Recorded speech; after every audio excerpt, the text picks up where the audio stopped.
This is LG's 48-inch C3 OLED TV, and I'm going to prove to you today why it's better than any gaming monitor in the market. So let's start with a little background. I've been gaming and using my PC for the past 13 or 14 years, and during that time, I've quickly became a big fan of ultra-wide monitors, thanks to the extra real estate that they provide and better immersion when gaming or even working. And I should also note that most of the games that I play are AAA titles. However, I do dabble in some competitive gaming every now and then, especially when I'm with friends online. Fast forward to May 2024. That's when I reviewed the 34-inch ultra-wide QD OLED gaming monitor from MSI. See, at the time, I knew on paper the benefits that OLEDs provided. However, I never really tried or used one personally. And shortly after I finished my review and used it for a couple of days, I went back to my IPS panel 34-inch ultra-wide Asus monitor, and I quickly realized that there is an extremely wide gap between the two. And that's when I decided that it's finally the time to move over to OLED. See, I've been waiting for the prices to drop a bit and for newer generations to come out in order to cut out the risk of burn-in and all the downsides that are associated with OLED panels. So I went online and started hunting, and I quickly fell upon a very good deal on the LG C3. See, at the time, the C4 was just released and C3s started going on discounts. Additionally, I wanted to move over from ultra-wide 34s to 42 or 48 since those were becoming a bit more common in the market.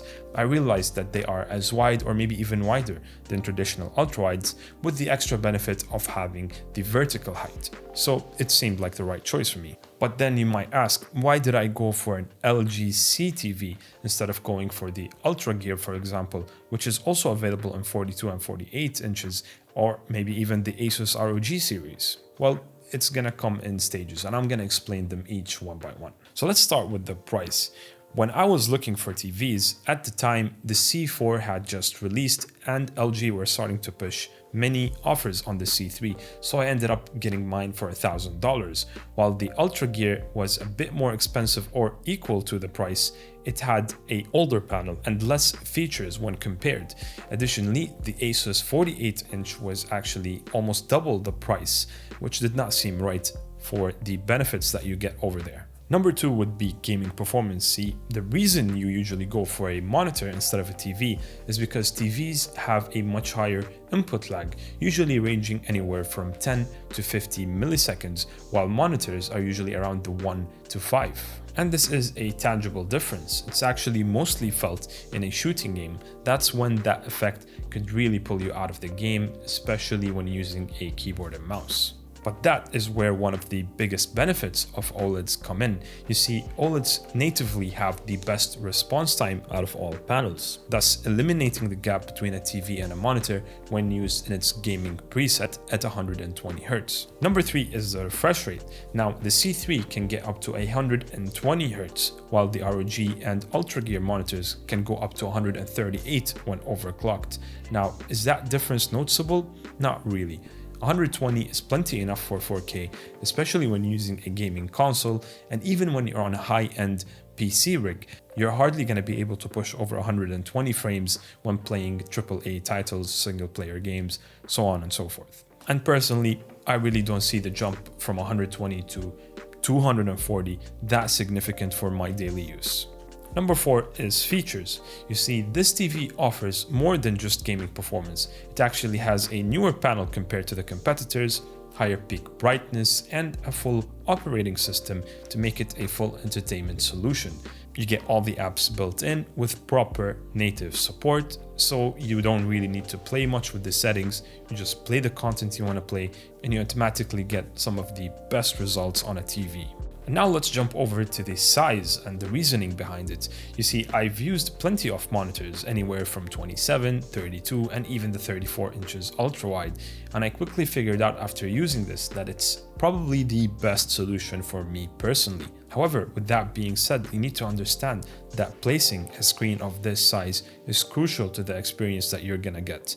In the case of using a 42-inch, pushing it back as far as your table allows is usually enough to separate you from the screen to a comfortable position. However, once you go into the 48 or above, that's when you need to be a bit more creative. In my case, I used a shelf that I placed just behind the desk, which gave me an additional 40 centimeters away from the wall. And then I wall mounted the TV on a movable bracket, which allows me to control the distance of the screen away from me to find the most comfortable position. On the PS5, you get VRR and auto low latency mode, as well as 120 Hz thanks to HDMI 2.1. At this size, it's pretty much unbeatable considering most people are still on 27 inches or 32. Another big bonus is 4K Blu-ray.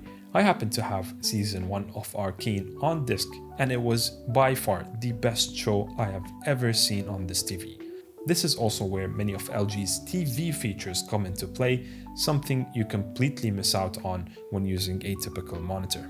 The PC's experience is also just as impressive. I had HDR turned on from the day I got it and I never turned it off. And if you want to further improve your HDR settings, I recommend you download the Windows HDR calibration tool and adjusting it according to your display.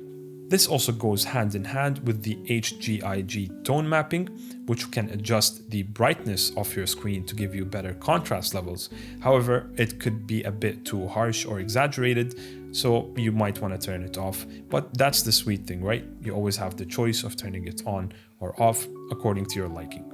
As you might already know, OLEDs are capable of controlling each pixel individually, or even turning it off completely for the deepest possible blacks. The results are infinite contrast, deep and rich colors, and peak brightness on 2 to 5% windows of up to 800 nits or even more. However, on windows larger than 60%, the brightness will not go over 300 nits maximum. Now, this is all being done dynamically by the TV, and it's not something that you will be actively aware of or even able to spot while playing a game or watching a movie. So it's not really a big deal. I actually turned down the brightness of the TV down to 50% when I'm using it for long times. This helps eliminate the risk of burn-in, which is something heavily associated with OLED panels. So what about competitive games like League of Legends or Counter-Strike, maybe even Valorant?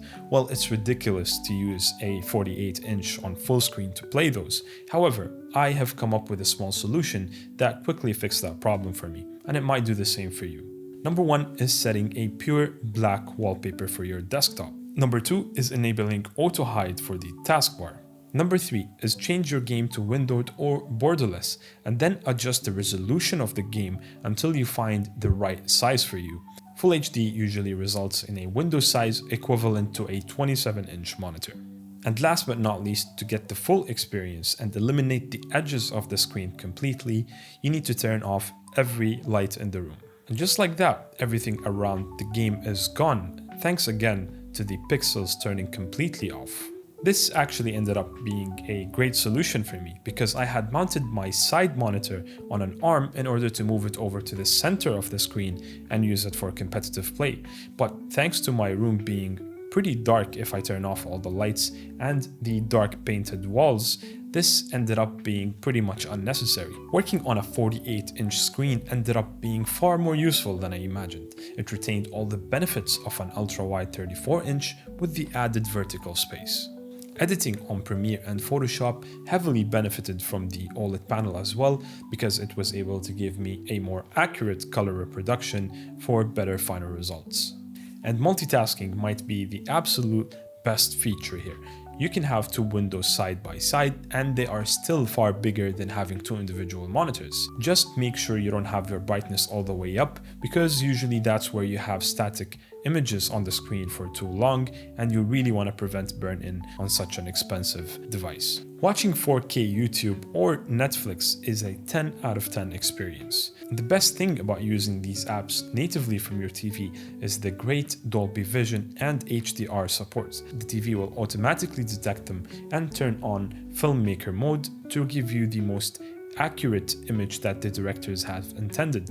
However, that could usually result in a bit of a darker scene altogether, but you always have the option to override it and turn it off if you wish to. I think everything I mentioned further proves why the LG C series is capable of giving you something no monitor in the market could possibly give. And after using it for 6 months, I can confidently tell you that this is by far the best solution I've had to my PC setup. I will never be able to go back to standard 27 or 32-inch monitors, not even ultra-wides for that matter. Now, something you might have been able to spot during this entire video is the reflection of the light that I have in front of me. So yeah, this is not a anti-reflective screen, it's actually fully reflective, but that could actually be a good thing, especially because a non-reflective coating results in a sharper image altogether. Just make sure you don't have any light sitting behind your screen, otherwise it could be quite a problem. And so if you've been in the position that I was in for the longest time and we're not sure whether to go for a monitor or an LG TV, I can wholeheartedly tell you that this will be definitely worth your time and money. It's by far the greatest solution I've done to my overall setup, and I'm very happy with the results that I've been given. That concludes my experience with the LG C3. I hope you found this video helpful. If so, please click the like button and stay subscribed for future content, and let me know what your take on this is. I'd like to hear in the comments below.